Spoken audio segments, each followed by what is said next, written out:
Assalamualaikum warahmatullahi wabarakatuh. Pada yang terhormat Bapak Kepala Sekolah SMK Negeri 1 Kebumen, Al-Mukarram Bapak Dr. Anas Haryoko MM, yang saya hormati tim manajemen dari SMK Negeri 1 Kebumen, dan yang saya hormati pula teman-teman rekan-rekan seangkatan P3K, orientasi P3K angkatan ke-73 sampai ke-77 yang saya banggakan. Oke, izinkan saya di sini untuk melaporkan orientasi pengenalan nilai dan etika instansi bagi pegawai pemerintah berjanjian P3K SMK Negeri 1 Karanggayam tahun 2024. Izin memperkenalkan diri, nama Ahmad Alif Syafi'i, SPDI yang terakhir, karena setelah ini jurusan agama itu SPD. Ini yang terakhir. Ya, masih bisa diselamatkan, ini yang terakhir ada Islamnya. Terus, oke, kita masuk ke tujuan orientasi P3K. Jadi kita melakukan ini itu tujuannya apa sih? Salah satunya ini, salah limanya ini. Satu, memberikan pemahaman nilai dan etika serta tugas dan fungsi sebagai P3K di instansi pemerintah, mampu melaksanakan tugas dan fungsinya di unit kerja sesuai ketentuan kepegawaian berkaitan dengan peran dan fungsi ASN yang kedudukan dan kewajiban dan hak P3K.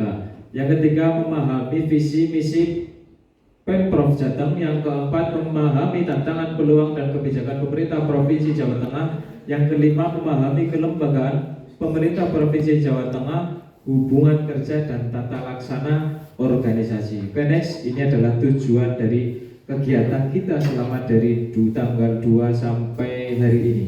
Semoga sukses semua. Amin.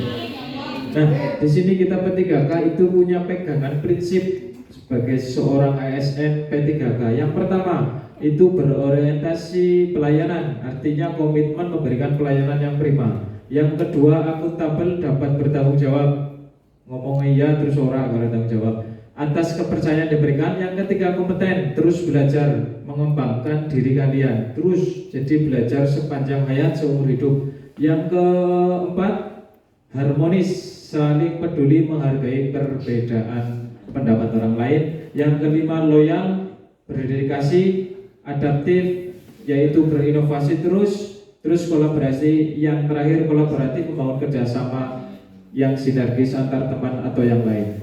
Terus nilai dan etika organisasi OPD ini di kami ya. Jadi walaupun sudah dipaparkan Pak Zainal, saya kira itu belum jelas, makanya saya ini menjelaskan lagi gitu ya. Saya kira yang pertama, menghasilkan lulusan yang kompeten. Jadi berarti kompeten itu masuk ke nilai, ada kan? Berkarakter, profil pelajar Pancasila dan berbudaya lingkungan. Ini visinya. Terus misinya apa? Satu, meningkatkan kualitas proses pembelajaran dan mengembangkan kompetensi siswa sesuai dengan bakat dan minat, karena minat dan bakatnya peserta didik itu pasti berbeda ya, walaupun ada yang sama. Yang kedua, menanamkan dimensi beriman, bertakwa, mandiri, gotong royong, berkebinekaan global, bernalar kritis dan kreatif. Yang ketiga, meningkatkan kerjasama dengan dunia usaha dan industri. Yang keempat, menerapkan gerakan peduli berbudaya lingkungan hidup di sekolah. Tadi yang sudah disampaikan yaitu Adiwiyata Provinsi walaupun belum. Yang kelima, meningkatkan kualitas dan kuantitas pendidik, tenaga pendidik, sarpras dan sekolah. Jadi setiap hari itu harus kita tingkatkan dari segi pendidiknya, tenaga pendidik, sarana dan prasarana sekolah. Yang terakhir, menciptakan lingkungan sekolah yang ramah anak, anti kekerasan, anti bullying, dan menerapkan budaya S5.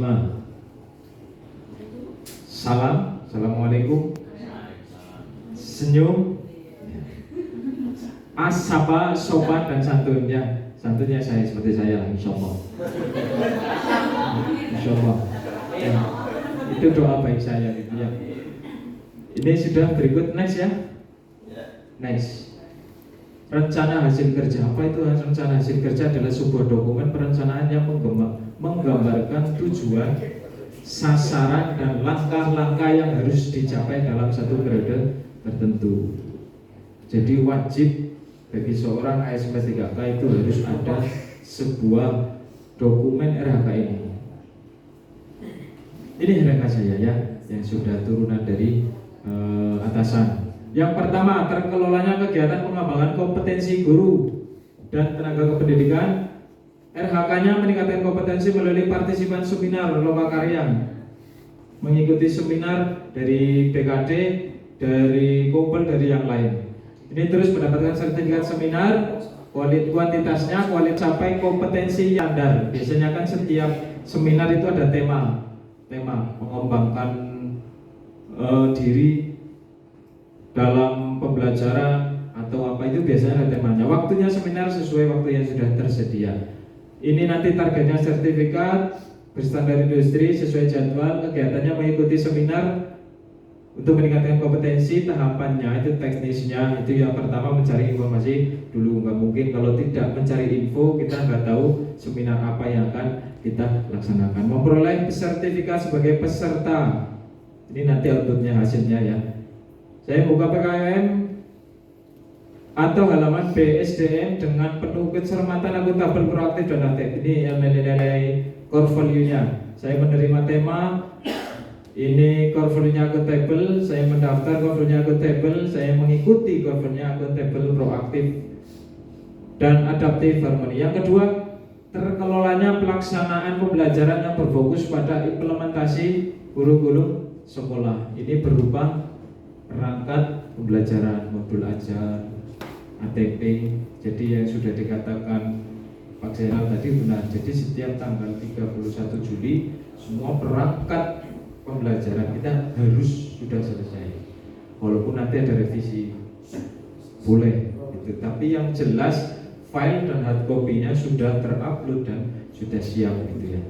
Nah ini kuantitas, jumlah perangkat pembelajaran, terusnya perangkat pembelajaran, seperangkat pembelajaran, terus kegiatannya melaksanakan pembelajaran pada KUSP, tahapannya membuat dokumen, modul ajar dan lain-lain. Dokumen perangkat pembelajarannya ada daftar hadir siswa, jurnal guru, modul ajar, dan daftar nilai, dan ada pengayaan, remedial, itu di situ semua. Terus untuk terakhir, yang kolom terakhir, saya membuat dokumen perangkat pembelajaran dengan inovasi itu sesuai kebutuhan siswa. Yang kedua, saya melakukan pembelajaran dengan jujur, disiplin, dan tanggung jawab. Insya Allah dalam pembelajaran saya memberikan perhatian sama tidak membedakan peserta didik. Jadi sama mau yang ganteng, yang cantik itu samanya sama saja, insya Allah. Yang ketiga, melaksanakan kegiatan penyelesaian kurikulum KOSP. Oke. Yang terakhir ini RK yang kolom terakhir, terkelolanya penugasan tenaga kependidikan untuk mewujudkan penyelenggaraan pembelajaran yang berkualitas. Ini berupa tugas tambahan yang saya cantumkan itu wali kelas, walaupun ada pembina OSIS, pembina ekstrakurikuler, terus apa lagi? Guru piket. Alhamdulillah, jadi guru agama itu di situ harus pembina OSIS, PMR, pramuka, rohis, iya. Karena guru agama cuma 2 nih Pak, 42 jam. Alhamdulillah, ganjarannya oke, Rasulullah. Yo, kuantitas tercapainya tingkat kesesuaian melaksanakan tugas tambahan, kualitas tercapainya tambahan sesuai dengan harapan, waktu praktek baik sesuai jadwal. Nanti ini berupa dokumen SK biasanya, wali kelas SK memiliki kompetensi dengan praktek baik. Jadi menjalankan tugas wali kelas praktek baik selesai dengan tepat waktu yang sudah dijadwalkan. Tahapannya melaksanakan tahapan sebagai atasan sebaik-baiknya. Jadi ketika sudah ada SK, kita melaksanakan tugas sebagai wali kelas dengan sebaik-baiknya. Dan nanti kalau sudah 1 tahun itu tersusunnya laporan tugas tambahan menjadi wali kelas. Jadi di situ laporannya ada perkembangan siswa dari mulai kita menangani siswa sampai terakhir. Terus saya mendapat tugas wali kelas dengan penuh percaya diri. Yang kedua, saya menjalankan tugas tambahan dengan konsisten sesuai dengan waktu yang telah ditentukan. Saya menyesuaikan perubahan, terus berinovasi, mengembangkan kreativitas serta proaktif dalam bertindak atau adaptif. Yang terakhir, saya terbuka dalam bekerja sama dan memberi kesempatan kepada pihak lain untuk berkontribusi serta memanfaatkan berbagai sumber daya yang ada. Itu harapan saya. Ini cuma saya cantumkan 3. Terus lanjut kesimpulan terakhir dari paparan saya. Kegiatan ini sendiri bertujuan untuk menanamkan pemahaman mendalam mengenai nilai-nilai dasar etika kerja dan budaya organisasi yang relevan. Orientasi ini dirancang agar ketika memahami visi dan misi kode etik yang harus dipegang masa kerja mereka. Visi dan misi dan kode etik termasuk nilai integritas, profesionalisme, akuntabilitas, dan pelayanan publik. Yang kedua, dengan adanya kegiatan orientasi yang berakhlak dapat meningkatkan kualitas pendidik, khususnya di SMK Satuan Pendidikan saya dan umumnya pada negara Indonesia. Oke, terima kasih. Sekian paparan dari saya. Bila ada pertanyaan, dipersilakan. Ya, ya, diperkenalkan dulu, Pak. Siapa namanya? Oh, Bu. Seperti di kelas semalam. Ya, Bu. Ya. Saya Rizka Fitria dari SMK Tegukuring,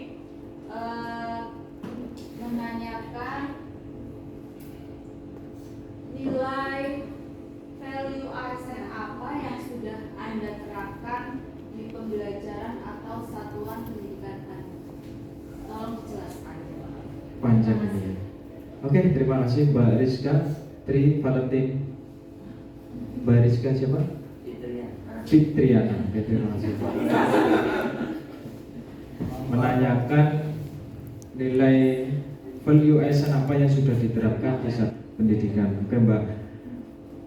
Nilai core value ASN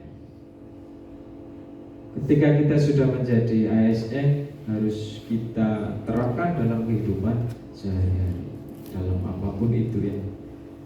Karena tadi ya, karena kalau kita sudah cinta dan nilai itu harus terintegrasi, terinternalisasi dalam diri kita.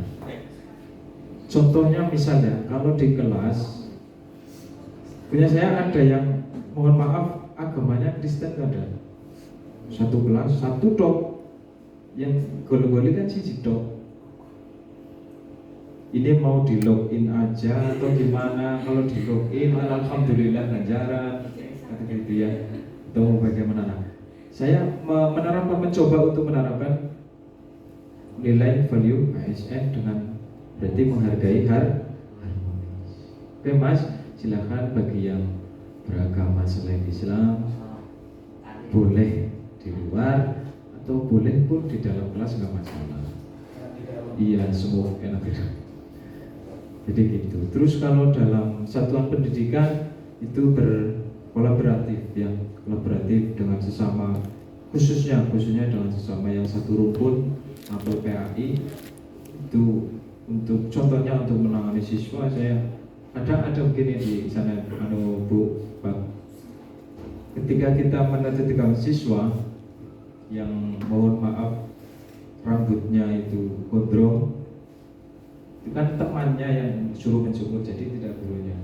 Jadi ada, Pak jangan cukur sekarang bukan hari Kamis Wage. Jadi di sana masih ada cukur harus sekian, harus hari apa jadi gitu. Waduh, ini bagaimana kalau saya kan generasi Z itu untuk masalah ilmu kejawen itu saya belum. Nah, saya terus Pak ini gimana ini hari kejawen? Pak ini gimana tetap dicukur atau gimana? Oke, cukur baik beres ya. Jadinya terus dicukur dan alhamdulillah itu sehat-sehat gitu ya. Jadi ketika ada sesuatu yang belum saya pahami, saya pasti akan mengkomunikasikan sesama rumpun dulu gitu. Saya mapel dulu. Jadi gitu ya Mbak Anu Bu Rizka ya. Oke, terima kasih. Ada pertanyaan lagi? Cukup? Oke, terima kasih. Apabila ada perkataan yang menyinggung atau yang lain, saya mohon maaf yang sebesar-besarnya. Wallahu a'lam bishawab. Wassalamualaikum warahmatullahi wabarakatuh.